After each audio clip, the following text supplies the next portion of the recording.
लोग जानना चाहते हैं, आप अब तक आपने जितनी फ़िल्म की है, उसमें सबसे टफ रोल कौन-सा था? या फिर इमोशनली या फिज़िकली या किसी भी तरीके से, जो सबसे मुश्किल रहा हो? आई थिंक कई ऐसे रोल रहे हैं जिसमें डिफ़िकल्टी रही बहुत परफ़ॉर्म करने में। माया डोलस एक ऐसा रोल था हुँ। क्योंकि ऑलरेडी मैं गैंगस्टर का रोल कर चुका था, तो इसे अलग भी करना था, लेकिन गैंगस्टर ही था। भाषा भी माया डोलस सिमिलर को थी, लोग लेकिन बहुत याद अलग कर रहे हैं, आपका एक डायलॉग माया डोलस के स्टाइल में।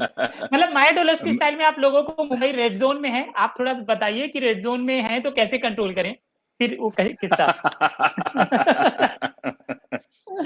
सबसे पहले तो मैं आपसे बुलवाऊँगा कि माया डोलस का एक डायलॉग आपको बिल्कुल भाईगिरी के अंदाज में, क्योंकि आप इतने सभ्य हैं, इतने प्यारे हैं, इतने स्वीट हैं। आपके मुँह से भाईगिरी सुनने में बड़ा मज़ा आएगा। मुझे तो आप माफ़ कर दीजिए, बिल्कुल मुझे गालियाँ नहीं, नहीं पड़ेंगी। करना पड़ेगा। नहीं, नहीं करना पड़ेगा आपको संजय। चलिए आप कीजिए, ऐसे ऐसे उँगली उठाइए, ये बड़ा ऐसे ड्रामे उँगली वाला उठाइए। लगेगा, बिल्कुल उठा लेता हूँ। हाँ, ये बिल्कुल हुँ। और किए, "एई, ए पुलिस आएँगी ना बत्ती लगा के, पुलिस आएँगी ना बत्ती लगा के, तो बोलने का माया भाई आया था।" तो बोलने का माया भाई आया था। No not bad. मतलब अगर आप जर्नलिज्म छोड़ते हैं तो आप भाईगिरी ज़रूर कर सकते हैं। पुलिस वाले का लड़का हूँ मैं। दाऊद इब्राहिम भी पुलिस वाले का लड़का था।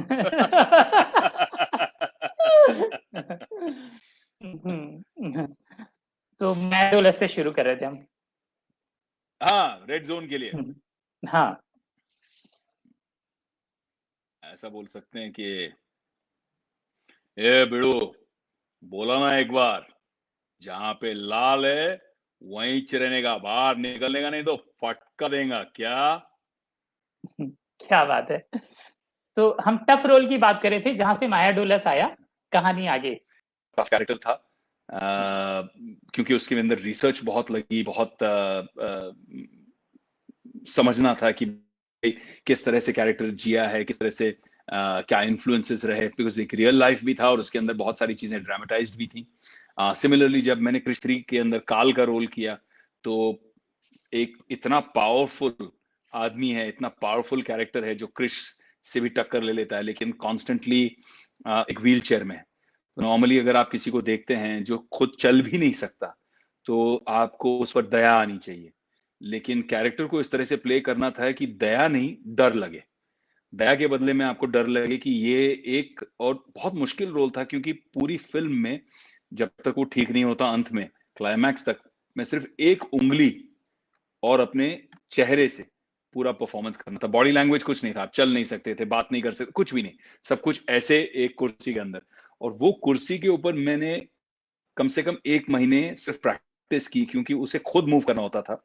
खुद मार्क हिट करना पड़ता था, एक जगह से दूसरी जगह खुद जाना पड़ता था और सब कुछ उस कुर्सी को मूव करना आपको खुद है और देखना कहीं और है, कुर्सी को मूव कहीं और करना है और हाथ दिखना भी नहीं चाहिए। It should not be seen. कई बार कट करना पड़ता था क्योंकि हाथ दिख गया कुर्सी को मूव करते हुए और हाथ हिल नहीं सकता उसका, हाथ सिर्फ़ ये उँगली उठती है उसकी काल की। तो ऐसे अलग-अलग चैलेंजेस रहे एज़ एन एक्टर। जब मैंने मलयालम में एक फ़िल्म की लूसिफर और मोहनलाल मुझे याद किया और उन्होंने कहा कि तुम्हें ये फ़िल्म करनी है। केरला की हिस्ट्री की सबसे बड़ी हिट रही है, the biggest hit of all time in in Malayalam cinema और मुझे याद है कि जब वो कंपनी कर रहे थे मेरे साथ में 18 साल पहले, तब वो मलयालम में हिंदी डायलॉग लिखते थे और उनको पढ़कर फिर वो परफ़ॉर्म करते थे और अब रिवर्स हो रहा था कि मैं मलयालम के डायलॉग हिंदी में लिख रहा था और हिंदी को पढ़कर फिर परफ़ॉर्म कर रहा था, याद कर के एक-एक लाइन को, एक-एक डायलॉग को। तो ये सारे अलग-अलग चैलेंजेस होते हैं एज़ एन एक्टर और इसी का तो मज़ा है कि आप अलग-अलग रोल्स कर रहे हैं, आपको परफ़ॉर्मेंस करने का एक मौका मिल रहा है। जब नरेंद्र मोदी पीएम नरेंद्र मोदी का किरदार मैंने जब निभाया, वो भी मेरे लिए बहुत डिफ़िकल्ट रोल था क्योंकि अलग-अलग एजेस, अलग-अलग रेंज और जो लोग टिपिकल कॉपी करते हैं तो उससे बहुत एक मज़ाकिया अंदाज़ हो जाता है। तो बिना मज़ाकिया अंदाज़ किए कैसे सीरियसनेस में उनकी स्पिरिट को लाते हुए, उनकी ताकत को, एक आत्मीय शक्ति को आँखों में लाते हुए उसे परफ़ॉर्म करना था, वो भी बहुत बहुत चैलेंजिंग और बहुत मुश्किल रोल रहा।